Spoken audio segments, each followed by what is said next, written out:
আসসালামু আলাইকুম। বাংলাদেশের রাজনীতিতে কলঙ্কতম একটি অধ্যায় হয়ে থাকবে বাগেরহাট উপজেলার সভাপতি সাদ্দাম হোসেনের স্ত্রী এবং সন্তান আত্মহত্যা, নির্মম হত্যা কিংবা নির্মম মৃত্যুকে এই ঘটনা কিংবা সাদ্দাম হোসেন জেলে বন্দী তার পরিবারের উপর তার স্ত্রী সন্তানের যেই একটি মানসিক পেশার ২২ বছর বয়সের একটি মহিলা এই অবস্থায় তার সন্তান কিংবা তার স্বামী যদি জেলে আবদ্ধ থাকে তার উপর কী ধরনের মেন্টালি প্রেশার আসতে পারে সেটি একবার চিন্তা করুন।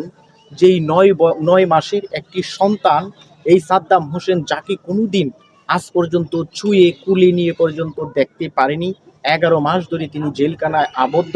জুলাই অভ্যুত্থানে ৫ই আগস্টের ছাত্র জনতার বিভিন্ন মামলা হামলা তাকে গ্রেফতার করা হয়েছে। শেষ পর্যন্ত সেই সন্তান এবং স্ত্রীর মৃতদেহ লাশবাহী গাড়ি নিয়ে যশোরে কেন্দ্রীয় কারাগারে তিনি দেখলেন, সন্তানকে স্পর্শ করলেন, জীবিত নয় মৃত সন্তানকে। মানবিকতা আজকে কোথায় গিয়ে দাঁড়িয়েছে একটিবার চিন্তা করুন। স্ত্রী এবং মৃত সন্তানকে শেষ বিদায় জানাবে, প্যারোলে মুক্তি পায়নি।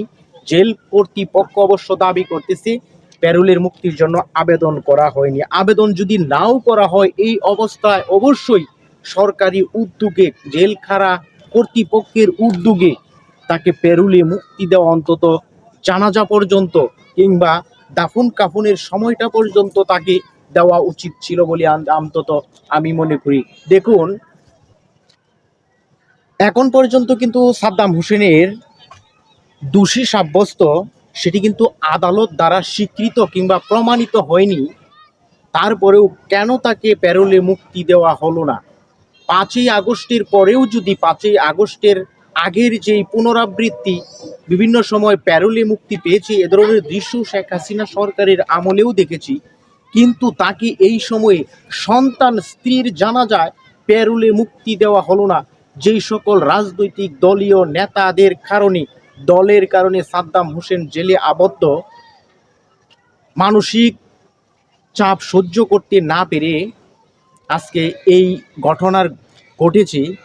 সেখানে ফ্যামিলি কিন্তু আর্থিক সচ্ছলতা না থাকলে ভালোবাসা অপেক্ষা সেখানে হার মেনে যায়, মেনে নিতে বাধ্য। অনেকেই সেটিকে সাবেক বিএনপির স্বরাষ্ট্র প্রতিমন্ত্রী লুৎফুজ্জামান বাবর ১৭ বছর জেলখানায় আবদ্ধ ছিলেন, তার স্ত্রী সন্তান তারা তো এহেন ঘটনার পুনরায়